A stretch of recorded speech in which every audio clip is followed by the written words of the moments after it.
नमस्कार, राम राम। हमारा आर्टिकल का जो मैंने एक आपको बेसिक लेवल करवा दिया था, आज मैं कुछ पोर्शन करवाऊंगा हमारे इस एडवांस लेवल का, या फिर मैं ये कहूँ कि इम्पोर्टेंट रूल्स की जो बातें हैं वो मैं आपको करवा दूंगा। दूसरी बात जो कि बहुत इंपॉर्टेंट है, मैं साइड में हट जाऊंगा लिख के ताकि आप लोग आंसर लिख लो। आप ये मत समझना कि मैं साइड में जाके आंसर देख रहा हूँ, ठीक है? ऐसे ऐसे आरोप लग चुके हैं मुझ पे। अब यार 10 साल हो गए पढ़ाते को, अभी भी साइड में जाके आंसर थोड़ी देखूंगा मैं। ये काम तो मैंने बहुत टाइम पहले, लगभग 2 दिन पहले छोड़ दिया था, ठीक है? आर्टिकल्स के अंदर मैंने बेसिक बातें बताई थी। अब थोड़ी सी अच्छे लेवल की बातें आप देख लो, स्पेशली आर्टिकल ए और एन के ऊपर। आर्टिकल ए एन के वेरी वेरी और वेरी इंपॉर्टेंट यूसेज। यूसेज लिख दो, यूसेज लिख दो, एक ही बात है, यूसेज नाउन हो जाता है। बहुत इंपॉर्टेंट यूसेज कौन से हैं? जैसे अगर मैं ये लिखता हूं इसके अंदर कि किसी भी, मैं ऐसे नाउन की बात करूं, कोई ऐसा नाउन, या फिर मैं कहूं कि कोई ऐसा काउंटेबल नाउन। पहली बार नाउन सुंदर लिखा था, मिटाना पड़ेगा। कोई भी ऐसा काउंटेबल नाउन जो, मैं काउंटेबल की बात कर रहा हूं, इंट्रोड्यूस हो रहा है सेंटेंस में, जो इंट्रोड्यूस हो रहा है। अब इसका मतलब क्या हुआ? इंट्रोड्यूस हो रहा है, मैं कह दूं कि आई हैव एन आंसर। लो भाई साहब, आई हैव एन आंसर। अब इस आंसर की बात इस सेंटेंस में पहली बार आई है तो आप एन का यूज करेंगे, ठीक है? इसका मीनिंग क्या हुआ कि मेरे पास एक आंसर है। अगर आप ऐसे लिख देते हो आई हैव द आंसर, तो इसका मतलब कि आई हैव द आंसर में आंसर की बात पहले हो चुकी है, और उसका जवाब जो है, जिस क्वेश्चन का आप जवाब ढूंढ रहे हो, ये नॉन है। इसकी बात पहले हो चुकी है, इसलिए आई हैव द आंसर आएगा। आई हैव द आंसर का मतलब हुआ कि मेरे पास वो जवाब है। कौन सा जवाब? जो आप ढूंढ रहे हो। आई हैव एन आंसर, इसका मतलब कि एक जवाब है मेरे पास। कौन सा जवाब? क्या पता ये वो ना हो जो ढूंढ रहे हो, ठीक है? ये सही सही जवाब देना। कौन जानता है सही जवाब? आई हैव द आंसर, ठीक है? क्या इसका जवाब किसी को मालूम है? कुछ भी आंसर जो मान लो कह दे कि कुछ तो बताओ, कुछ तो बताओ। आई हैव एन आंसर, ये फर्क है, ठीक है? लो, अब दूसरी बात देखो। इसका ए या एन, ये जो होता है ना, ये वन और एनी, इनकी वीकर फॉर्म होता है। अब देखिए, वीकर फॉर्म से मेरा मतलब क्या है? जब आप संख्या एक पर एम्फेसाइज ना करके, एम्फेसाइज का मतलब दबाव देना, जब आप संख्या एक पर एम्फेसाइज ना करके सिंगुलर काउंटेबल नाउन की ही बात कर रहे हैं, तब आर्टिकल ए का यूज होता है। ये क्या बात हुई? ये बात ऐसे हुई, जैसे मैं ये लिख दूं कि he has a very beautiful concept, कि उसके पास बहुत ही खूबसूरत कंसेप्ट है, ठीक है? उसके पास बहुत ही खूबसूरत कंसेप्ट है।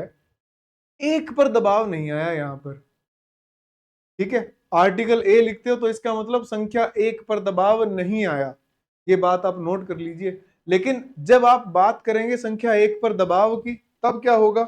और दबाव कैसे दिया जाएगा?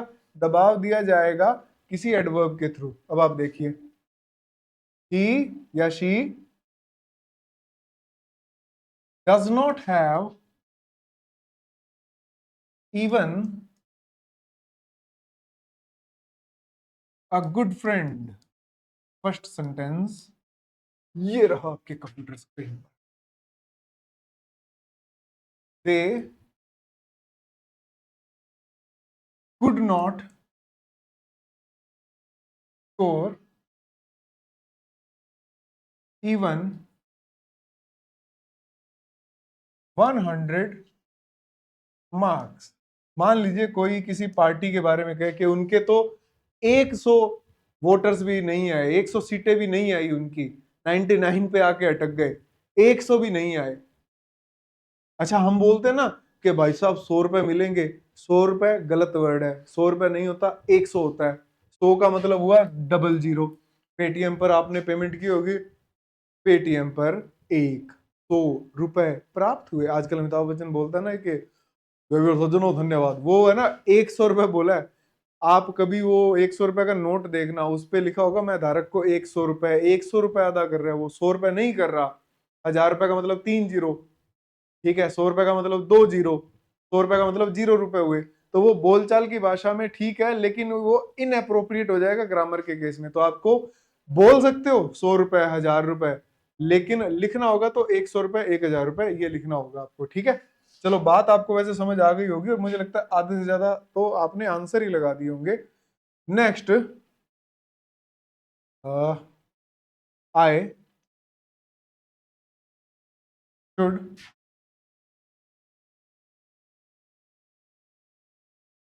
Allow only 100 people here।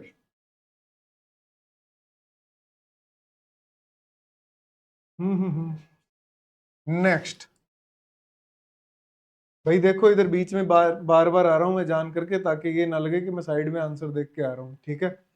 कुछ मेरे दोस्त हैं ऐसे, उनको वहम है इस बात का, ये साइड में जाके आंसर देखता है।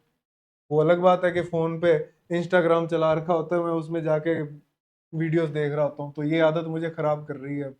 आज से बंद उन दोस्तों के साथ बात, इंस्टाग्राम तो चला लूंगा। तो आगे देखो,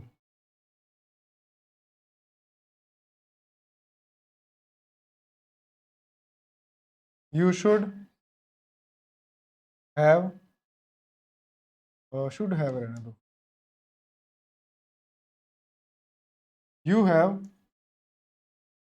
what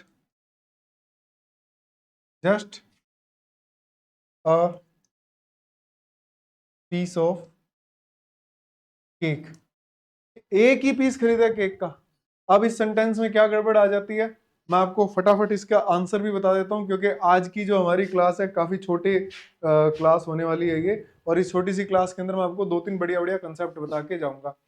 he does not have even a good friend, ये जो इवन वर्ड है वो एम्फेसाइज कर रहा है एक पर, और क्योंकि आर्टिकल ए वीकर फॉर्म होता है, वीकर फॉर्म होने की वजह से आर्टिकल ए जो है वो संख्या एक को नहीं बता पाएगा, क्योंकि ये एम्फेसाइज कर रहा है, एम्फेसाइज वीकर फॉर्म नहीं झेल पाती। आपको वन लिखना पड़ेगा, सीधी सी बात है, वन लिख दो। ये क्या एक्टिंग ज्यादा हो जाती है कई बार ऐसे, इवन की वजह से यहाँ पर आर्टिकल ए की जगह वन आ जाएगा। दूसरा देखो, फिर से इवन 100 मार्क्स, ये सेंटेंस हमारा बिल्कुल सही है। क्यों? क्योंकि वन जो है, वन पर ही आपको एम्फेसाइज करना है, इवन की वजह से। आर्टिकल ए अगर लिखा होता तो ये गलत हो जाता, और वन ही यहाँ पर बिल्कुल सही है। I should allow only 100 people here, क्योंकि ये ओनली जो है वो एक पर कह रखा था। मुझे सिर्फ 100 लोगों को यहाँ पर इनवाइट करना चाहिए। किस पर दबाव आया? एक पर। तो दबाव की वजह से, ओनली की वजह से ए नहीं आएगा, वन आएगा। You have bought just one piece of cake, सिर्फ एक पीस खरीदा है केक का, तो वन आ जाएगा यहाँ पर, ठीक है। ये बात आई ना समझ में? अच्छा, नेक्स्ट देखो, कुछ प्रेमिसेस होते हैं, जैसे मैं कह दूं स्कूल, कॉलेज, यूनिवर्सिटी, हॉस्पिटल, हमारा फेवरेट जेल, ठीक है। और कुछ भी ऐसे प्रेमिसेस हैं जो किसी एक स्पेसिफिक काम के लिए बने हैं, ठीक है। ये कुछ प्रेमिसेस हैं ऐसे जो किसी स्पेसिफिक काम के लिए बने हैं। इनके साथ में आर्टिकल का यूज हो सकता है कि नहीं हो सकता, ये भी एक बहुत बड़ी गुत्थी है, कि मैं कह दूं कि he is going to a school या फिर he is going to school, इनमें से कौन सा सही है? जानने के लिए देखिए अगला सेंटेंस, देखो। अरे भाई, इसमें देखो आप, जैसे मैं कह दूं कि my friend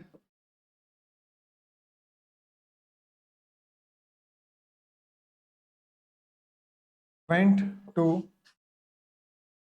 a school with me in our childhood. फिर स्कूल की मैं बात करूं, I went to a school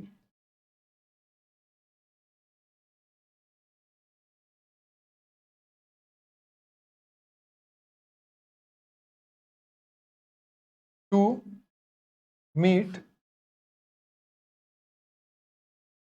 the teacher of my child. मैं मेरे चाइल्ड के टीचर से चुपके मिलने गया।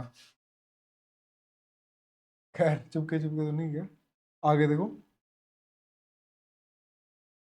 He was sent to jail to take an interview. Interview टेकने जेल गया। He was sent to a jail for, yeah, because he committed a crime. He committed a crime, कि उसने कोई क्राइम कर। तो इन सेंटेंसेस को देखें अगर, फिर उसके बाद एक दो और देख लेंगे। आपने लिख लिया होगा, वीडियो को पॉज करके लिख सकते हैं। The doctor arrived at a hospital on time. Doctor साहब थे, टाइम पर आ गए। मैं कह दूं,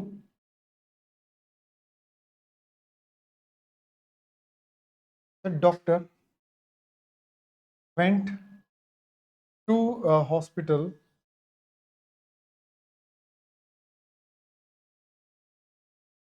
to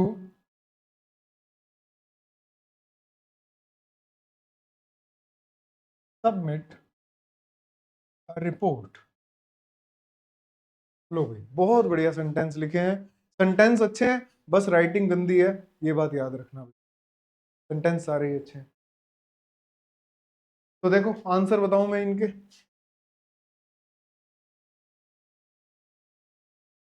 फर्स्ट वाले देखो, सबसे पहले तो आपको कंसेप्ट याद रखना है, और वो कंसेप्ट क्या है कि देखिए, अगर कोई फिक्स्ड प्रेमिसेस है, उस प्रेमिसेस का जो काम हो रहा है ना, उस प्रेमिसेस को जिस काम के लिए बनाया गया है, अगर सेंटेंस में आप उसको उसी काम के लिए यूज करते हैं जिसके लिए ये बनाया गया है, तब आपको आर्टिकल का यूज नहीं करना। ठीक है, समझो इस बात को। अगर सेंटेंस में किसी प्रेमिसेस को आप उसी काम के लिए यूज करते हैं जिसके लिए ये बनाया गया है, तब आपको कोई आर्टिकल यूज नहीं करना। ठीक है, और अगर मान लो आप अदर देन उस काम की जगह पर आप कोई और काम के लिए यूज कर रहे हो सेंटेंस में उस वर्ड को, तब आर्टिकल निश्चित रूप से आएगा। देखो कैसे, my friend went to a school with me in our childhood. अब देखो, ये जो स्कूल है, यहाँ पर ये पढ़ाई की बात हो रही है ना, कि मैं और मेरा दोस्त सेम स्कूल में गए थे, ये नहीं आएगा। My friend went to school with me in our childhood. हमारे बचपन में मेरा दोस्त मेरे साथ स्कूल गया था। बचपन में स्कूल जाते हैं क्यों? पढ़ने के लिए। अगर टीचर लिखा होता और सेंटेंस का यूज पढ़ाने के लिए कर रहे होते तो तब भी स्कूल के साथ में कोई आर्टिकल नहीं आता। यहाँ पर my friend went to school का मतलब क्या हुआ? पढ़ने ही गए हैं। सेकंड देखो, कहता I went to school to meet the teacher of my child. अब जो आई है, ये जो पर्सन है, आपको सेंटेंस पढ़ के पता लग रहा है ये भाई साहब इस उम्र में पढ़ने तो जाएंगे नहीं, और वैसे भी बता रहा है कि मैं मेरे बच्चे के टीचर से मिलने गया था, मेरे बच्चे ने किसी का सिर फोड़ दिया था, तो मैं बधाई देने गया था कि ठीक है भाई, कि अब वो बच्चा बड़ा हो गया है। तो यहाँ पर अ स्कूल जो है वो बिल्कुल सही है, क्योंकि यहाँ पर जो सब्जेक्ट है वो पढ़ने नहीं जा रहा है, वो किसी और काम से जा रहा है। अगर आप अपने छोटे भाई को या छोटी बहन को या अपने बेटे को, जैसे आपकी एज की बात करें तो अपने पोते पोतियों को, जब आप स्कूल में टिफिन देने जाते हो तो आप क्या कहोगे? I am going to a school, या फिर I am going to the school, क्योंकि आप पढ़ने नहीं जा रहे हो। स्टूडेंट या टीचर कहेगा तो वो कहेगा I am going to school.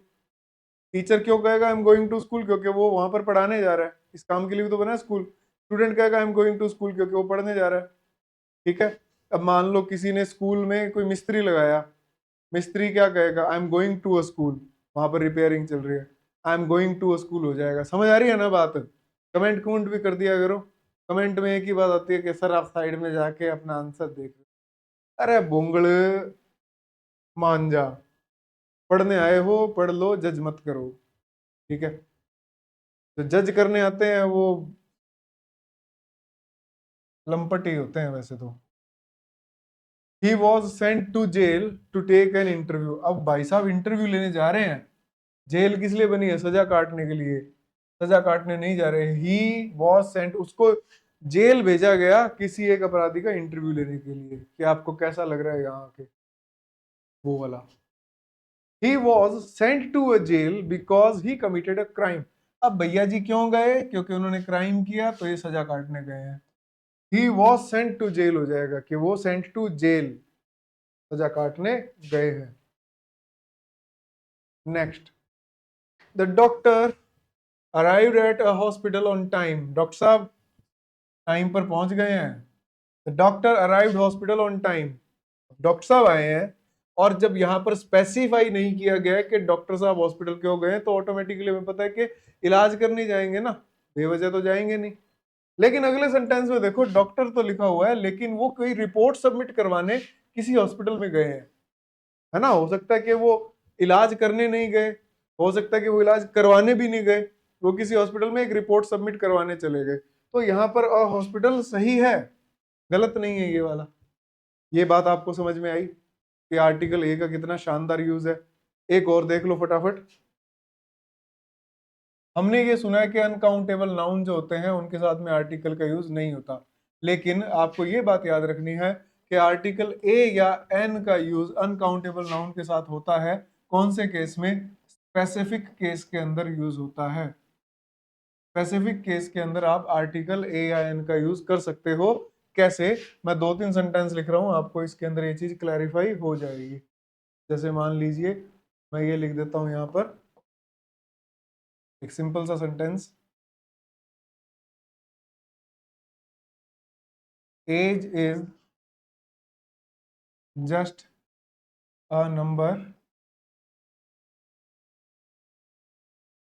He is in an age that he, या फिर मैं कह दूं that is making him a rebel. कि वो अब देख लो, एज अनकाउंटेबल नाउन है। एज को काउंट नहीं करते, डेज को या फिर मंथ को काउंट करते हैं या ईयर्स को करते हैं, उम्रें नहीं होती है। ठीक है।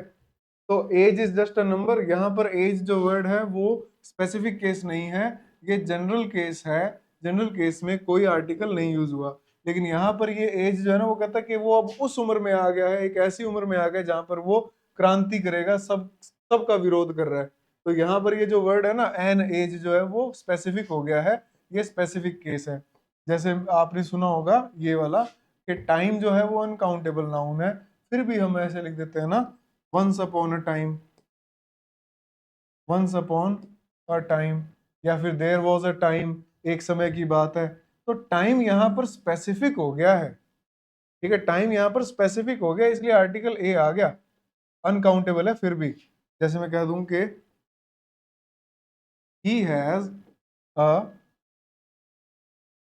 साउंड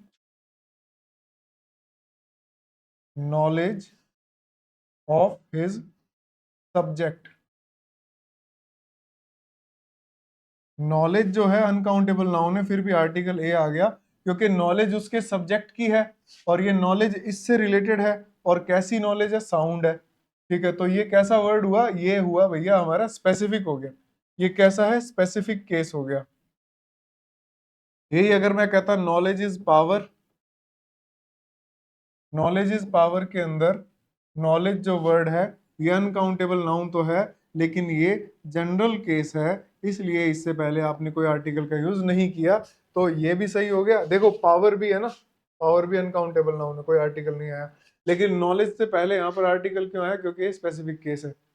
और आप इस एग्जांपल से रूल याद रख सकते हो, वंस अपॉन अ टाइम से। Once upon a time, time uncountable noun है लेकिन ये स्पेसिफिक हो गया। छोटी सी क्लास थी अपनी आज की, ठीक है। ऑफलाइन बैच शुरू हो चुके हैं, जो भी लगने के इच्छुक हो वो दिए गए कॉन्टैक्ट नंबर पे आप कॉल या व्हाट्सअप जो भी आप करें, ठीक है। शाम को 5 बजे का बैच शुरू हुआ है। टारगेट है अपना 2.5 महीने के अंदर अंदर 2 घंटे की क्लास लगा के आपका सीजीएल का सिलेबस जो है वो पूरा करवा दिया जाएगा, ठीक है। तो अगली क्लास में मिलते हैं। Thank you very much. जय हिंद, जय भारत, वंदे मातरम।